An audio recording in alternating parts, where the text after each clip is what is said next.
Welcome into your Monday edition of Sports Tonight. I'm Sports Director Baillie Burmaster, joined alongside our sports anchor, Aaron Ladd. We are in for, well, first of all, we always just go off the rails when we get together. I'm ready for this. It's a Monday edition. We have a lot to discuss. We'll talk about Georgia Tech. We will talk about the Atlanta Vibe starting training camp. We'll check in on the Hawks. But what we really have to talk about for starters are the Atlanta Falcons. You're just getting straight to the entree? Yeah. No appetizer? No, we're getting warm-up, into it. No bread on the table? I want to hear your positives from this game before we get into the nitty-gritty. So this is my first game ever as a fan. I took off the media hat. So my positives are the concession prices are great. Arthur Blank a man of his words. You know, the vibes were excellent. The fans, the few that were there, they brought it. And then defensively, you can't really talk about this game, positives from this game from an Atlanta perspective without talking about the defense. 5 sacks, most they had in a single game. There was pressure. Justin Herbert looked uncomfortable. Essentially, their run game was shut down for a majority of the day. I know it had a lot to do with J.K. Dobbins being out. But as far as Jimmy Lake and the defense coming out of a bye week, trying to make improvements, trying to get pressure on the quarterback, those were all the positives. I'll let you handle the negatives. 5 sacks, 8 QB hits. Phenomenal. At this late in the season, the last thing you want to be talking about is quarterback play. But we have got to talk about Kirk Cousins. 4 interceptions. I believe he now leads the NFL in interceptions with 13. He's on pace to throw 24, 23 touchdown passes, which he hasn't had one since the Cowboys game. And it's been over a month since Kirk Cousins threw a touchdown pass. Yes, if you can include the bye week. If he achieves that, that will be the first time since 2015 when he was named a starter that will be the case. I actually asked Raheem Morris about this because outside of him not having touchdown passes, their drives are actually stalling. You saw that they had these long drives that, and everyone kept talking about in the red zone. They were like on the fringe of the red zone actually. And then they would just stall out. And he was like, that's really valid. Before it was penalties, but for this one, we'll have to get back at the tape. He goes, I think it's a mixture of old concepts and new concepts we put in for this game that we just weren't executing.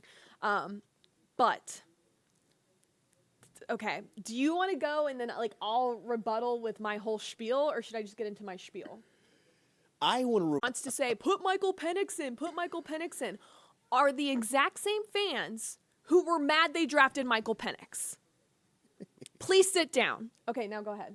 I feel really passionate about this, and we've been talking about it all day, and now this is my time to just get it off my chest. I'm starting to warm up to the idea, though, that a quarterback change is what this group needs. Look, Kirk has not played to his potential essentially since the 500-yard game. Like, that was the peak. He played really well all of October, but where has that Kirk been? He does not look as confident, and I know to start the year he kind of blamed it on rust and trying to shake back from the Achilles, learning a new system. And then we saw the 500-yard game. We were like, oh, this is what it looks like when it's clicking. This is what it looks like when everybody's on the same page. Now he's reverted back to that shell of himself. He's thinking a little bit more. It's not just that the balls don't have the same velocity, because we talked about that off mic too. He's an older guy. He's not going to have the same zip as a younger guy. It's almost as if he's a tick late on the reads. He's on read 2, and he should be on read 3, and the pass rush is already climbing into the pocket. We know he's not a mobile quarterback. But I really think it's time to consider a quarterback change, considering what we saw Michael Penix able to do in college as far as moving the pocket, extending the play. There's a reason you brought this guy in, and there's a reason why, and I heard you mention this before on air, that ESPN kind of floated the idea of, hey, these last 6 games are going to dictate what Kirk Cousins' future is in Atlanta. If he continues to play at this poor of a level, you have no choice but to consider a quarterback change. I'm warming up to the idea. I'm with you. I don't know if it's 100% the right thing to do from a business. Don't steal my thunder just yet. I haven't even gone on my spiel, and you're trying to steal my thunder. So finish up. I'm going to let you finish. I'm warming up to the idea. I think if we're making a baseball analogy, we got to get some arms loose in the pen now, because our starter looks like he's not going to be able to make it out of this inning. And you might not. You had a 3-game lead in the division. Now that division lead is essentially evaporated. I'm warming to the idea. You still have the head-to-head against the Bucs, so find comfort in that. Do you think that they still win the division? Can I get easy? Back up. Do I get my time to shine now? Go ahead. To really make Falcons fans upset? Oh, we got to clip this. They're not going to like this, and I'm okay with that. Okay. I feel strongly I can take the hate. I can take the punches. You ride Kirk Cousins this season until the wheels fall off. I don't care how bad it gets because, one, you latched on to Desmond Ridder last season, and that was really hard to watch because not only did he throw a bunch of interceptions, that man fumbled the ball more than I've seen anyone else fumble the ball. Not trying to shoot any shots at Desmond Ritter, that's just the facts. Go look at it. Sorry, Des. Hope everything's all right. But if you can latch on to him for an entire season, you can latch on to a veteran like Kirk Cousins, who you are paying plenty enough to come in here. Now, I made the point to you earlier. The only reason the Falcons were supposed to win the NFC South this season is because the NFC South is terrible. It's terrible. It's a terrible division. It's very weak. You have enough pieces to win the division. Otherwise, you're probably looking to be competitive and win more games than you won last year under a first-year head coach, under a first-year OC, with a new quarterback who's coming off a major injury. I'm not done. A lot of changes. I I'm hear not you. done. I'm listening. On top of that, let's foresee the future. Kirk Cousins not playing well, throwing interceptions, you want a quarterback change. I understand wanting the quarterback This change. is my crystal ball. We're looking into Okay? the future. Do you get I hear people saying we should go to a quarterback change. I don't totally disagree with you, but this is where I think I stand. I understand why you think that. You should not for this reason. You pull Kirk Cousins, you start Michael Penix in the middle of a season where you still have time, you're still in an okay spot, there's still a lot of games, you're hoping Kirk Cousins can figure it out. But if you bring Penix in, he's a young guy who has not played enough snaps. He's going to make mistakes. And the pressure is to win immediately. Correct. On top of that, when he makes a big mistake, does he have the maturity level and the experience to come back from that? A lot of the times, history in the NFL, when they have these rookie quarterbacks, would tell you no. They've said it all along, and you need to listen. The Atlanta Falcons are doing the Green Bay Packers model, and if that is true, this is what they should do. They should sit on Kirk Cousins all season, because then, if things don't go south, you're not messing with your quarterback of the future's confidence, and you have time to let him develop, help him learn under a vet that like Kirk, who is an excellent option for him to learn under. Then, hear me out. I'm listening. I'm not disagreeing with you. Depending on how the season goes, you now have the perfect excuse to move on from Kirk Cousins. Hey, this wasn't what we thought it would be. Whether that is winning the division, hey, you still had 13 interceptions, or you still had so many interceptions. You can move on from him, and you can pivot to Penix, like clearly the plan has always been. Now, that's where Kirk has to make a business decision of, do I want to sit behind Penix and be QB number 2, or do I want to trade? He has a no-trade clause, but I'm sure he'd be willing to waive that for the right place. He wants to start. He believes he's a starter still. So, but guess what? Have fun in Cleveland. Anyway, what I'm getting at is you're paying him all this money. You do not want to mess with the production and producing that's going behind and giving Michael Penix time. I think it is a travesty if they start Penix right now.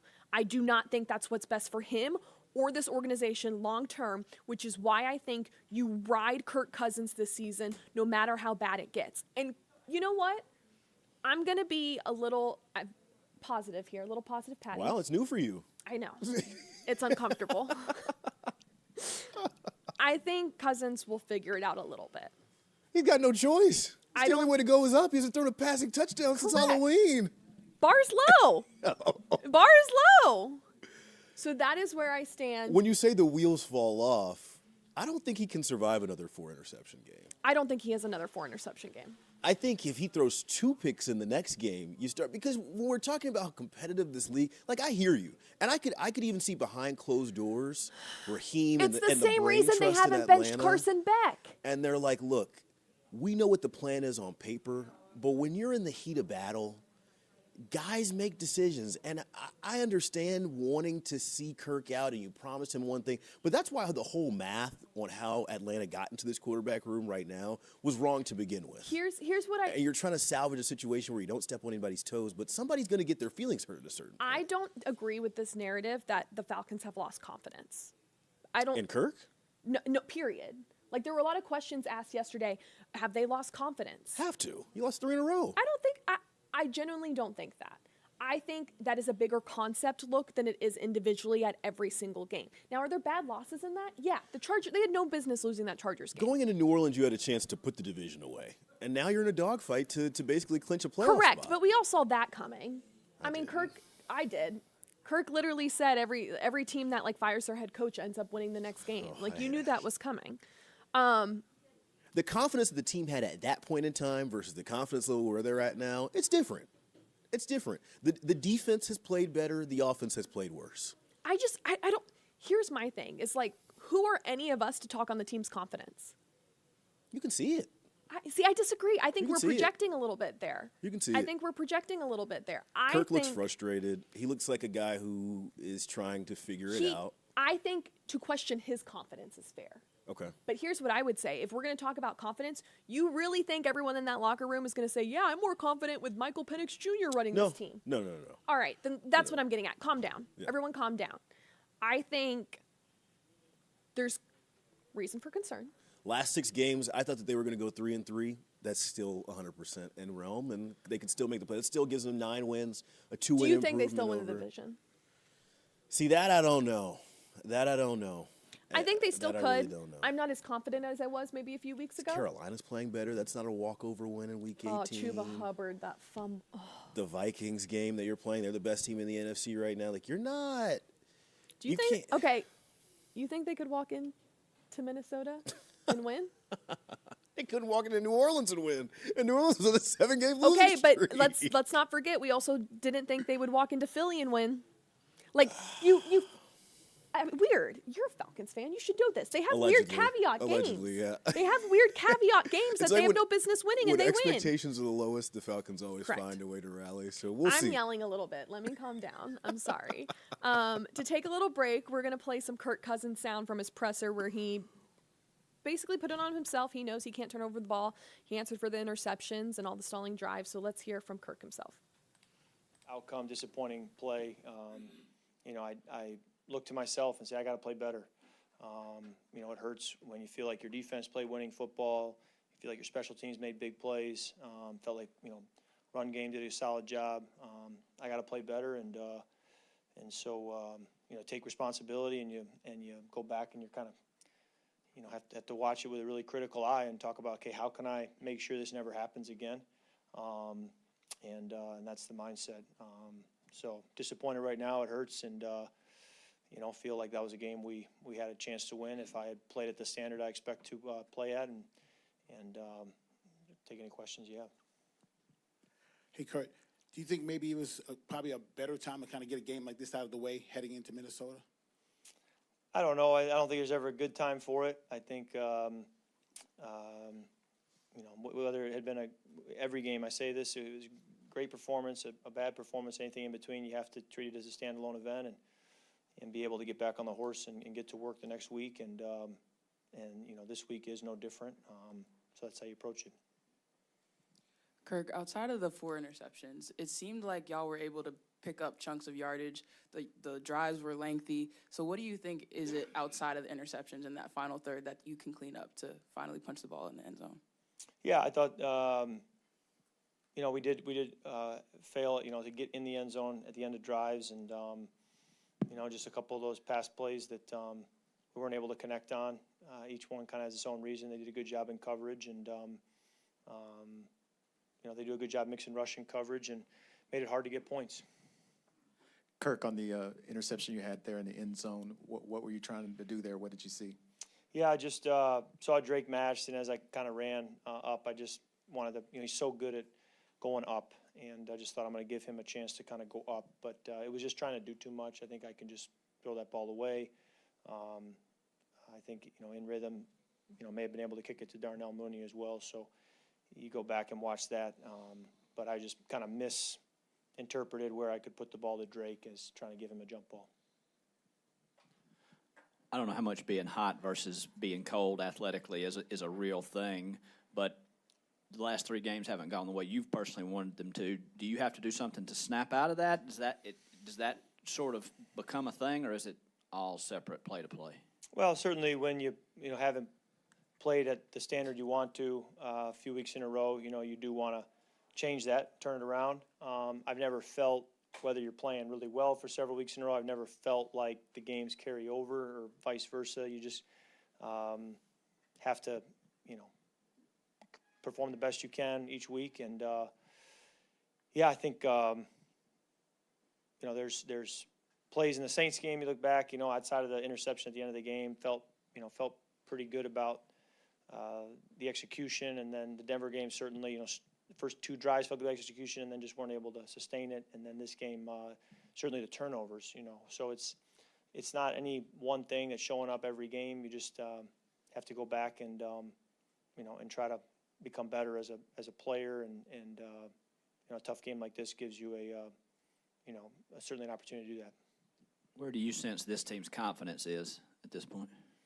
Well, I feel our defense played a high-level football today, and that's the thing, is that it's team, it's complementary football, and so we all have to do it together to create the result we want. And so, I think our defense confidence should be high coming off of this game. I think there's a lot of players on offense who played at a high level and fought really hard and executed well. So, I think there's no reason to not just get back to work and believe that we can go out and play at a high level moving forward. Listen, you've forgotten more about the game than I know, but it seems like so much of this game is mental, right? And whether it's the double pumps, maybe a pause in the decision, for someone who's had so much success, is it a shock to the system? Is it you don't let that doubt creep into your mind, do you? No, I think it's just disappointing. You're just disappointed. It's hard to feel good about it, and so you just you got to get back on the horse and get back to work and play your best up ahead and look forward. But you don't gloss over it either. You're hard on yourself and try to learn a lot from it.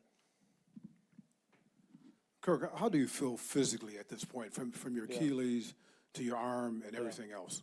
I feel pretty good. I think today, coming off the bye week, felt really good. So I would love to tell you that I'm fighting through something, but that's not the case. I think I felt as good today as I have all season. So being a veteran, is it easier to get out of something like this than it would have been, say, 5 or 10 years ago? Potentially. I think it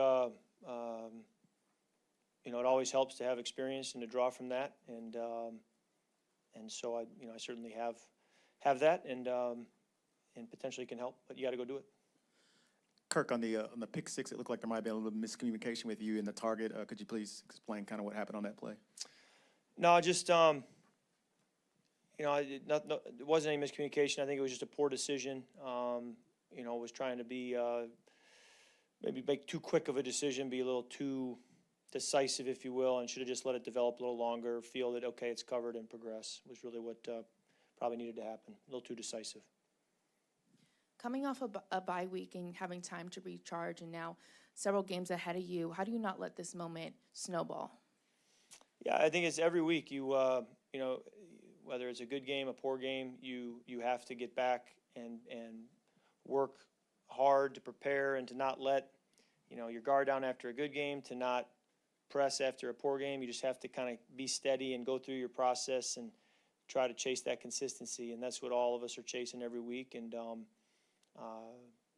regardless of an outcome, you feel like that's always a challenge that you're trying to handle. Kirk, you all were able to limit some of those penalties on offense. Was there something tangible or mental that you all did during the bye week to limit those? No, I don't have a great answer for you there.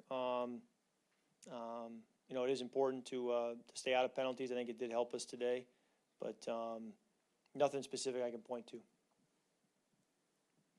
As a leader, knowing you're putting this one on your shoulders, what is your message to the rest of the offense, to even the defense, about moving past this one and getting ready to play your former team in the Vikings?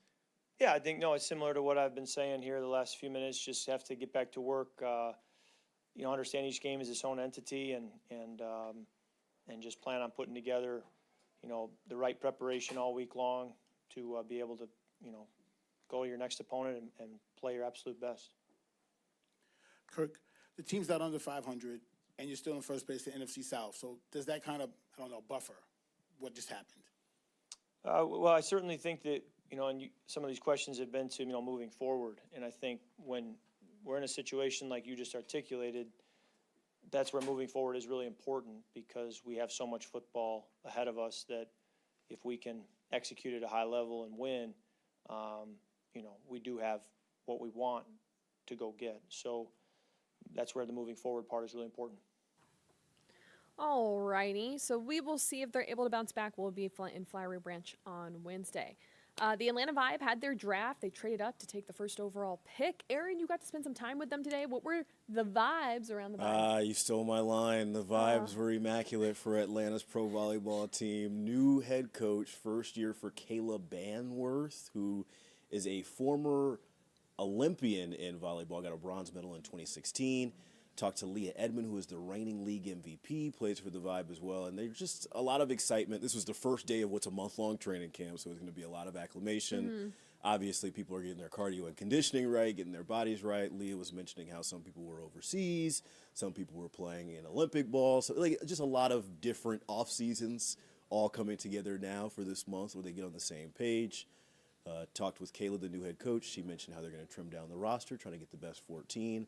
But the theme for them this year, Bailey, is unfinished business. After being the best team in the regular season last year, falling short in the semifinals, they want to finish the job this year. And I asked if it's championship or bust, and it kind of feels like that's the mentality for the Vibe. They missed out on it last year. They'll tell you that. Yeah. Everyone got really excited. They were the best team in the regular season. They get to the semifinals and fumble a little bit, and you just knew there was supposed to be more there. So I'm eager to see if they can have some vengeance this season. Playoff ball is always different. Doesn't matter what the sport is. They always tell you that, get your intensity, get your focus right, because in the playoffs, everything changes. That includes from the Vibe. You'll hear from them all this week as we get ready for their season. You watch some of their games also on PSN.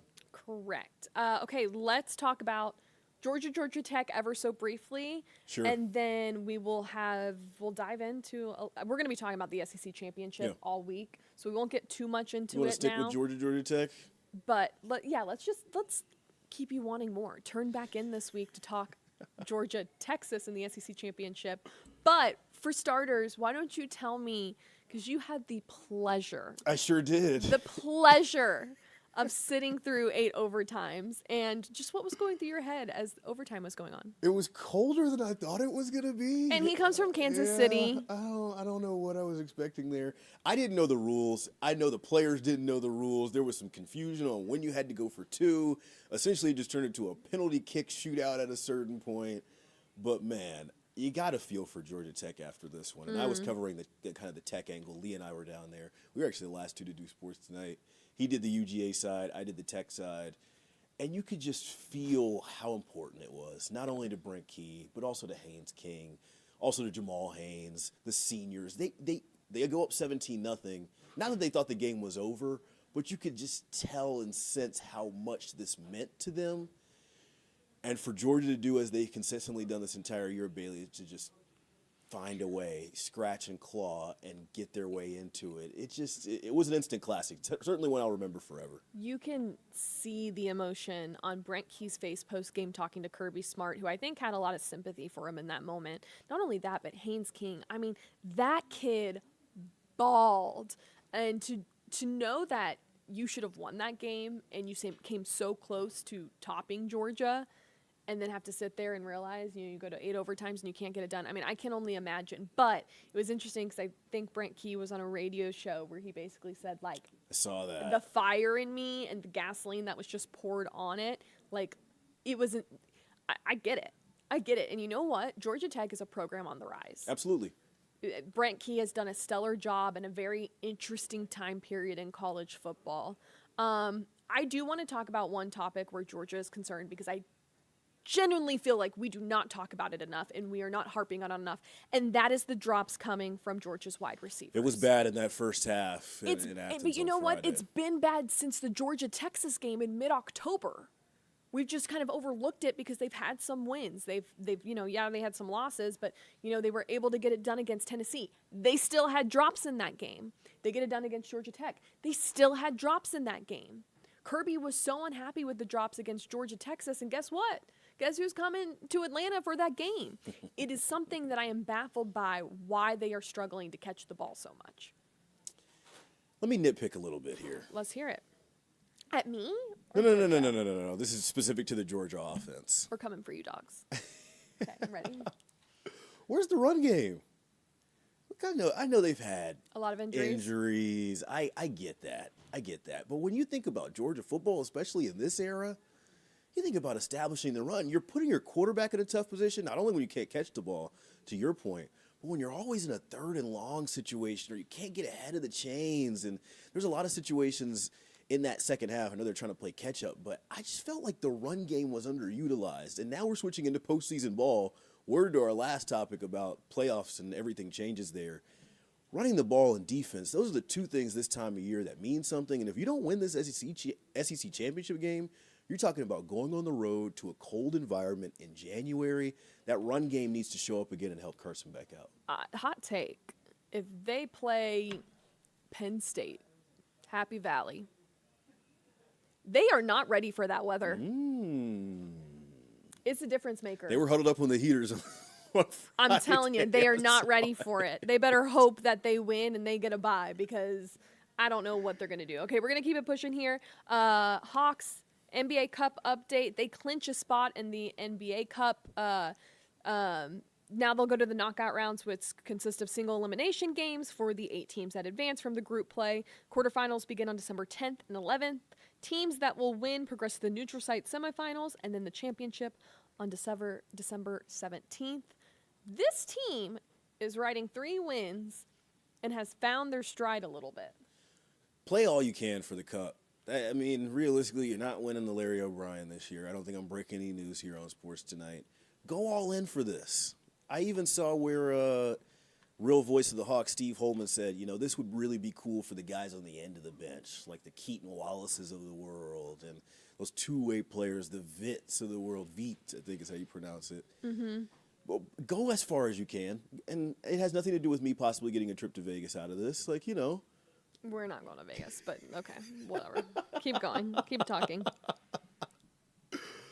This is how you replicate playoff style basketball as well too, and I think this team is likely going to play in the play-in if they do advance to that part. So get a little taste of that early while your guys are still figuring everything out. I would like to see them actually push and go for this. We're going to start with what's on our mind as we wrap up here, and I have a hot topic.